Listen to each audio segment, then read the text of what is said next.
To je Lina, ravnokar je končala s šolanjem in zdaj vstopa na trg dela. Z vključitvijo v pokojninsko zavarovanje poskrbimo za svojo starost. Starostno se lahko upokojimo pri 60 letih, če imamo 40 let pokojninske dobe brez dokupa, ali pri 65 letih, če imamo najmanj 15 let zavarovalne dobe. V Lininem življenju je vedno več obveznosti, usklajevanje vseh je včasih naporno. Leta minevajo in Lina se bliža upokojitvi. Izpolnjuje pogoje za starostno upokojitev, a se odloči, da bo delala dlje in si s tem izboljšala pokojnino. Če izpolnjujemo pogoj za upokojitev z dopolnjenimi 40 leti pokojninske dobe brez dokupa in ostanemo zaposleni, se nam za vsako dodatno leto vključitve v pokojninsko zavarovanje prizna 3% višji odmerni odstotek.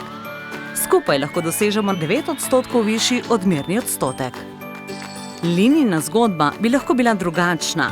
Če bi izgubila službo, imela daljše prekinitve zaposlitve, delala na črno in ne bi imela plačanega zavarovanja, bi bila njena pokojnina nižja.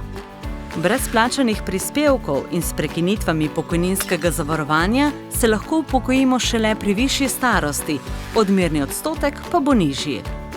Varna starost je rezultat preteklih odločitev in možnosti. Pomisli na jutri. Za več informacij obiščite našo spletno stran.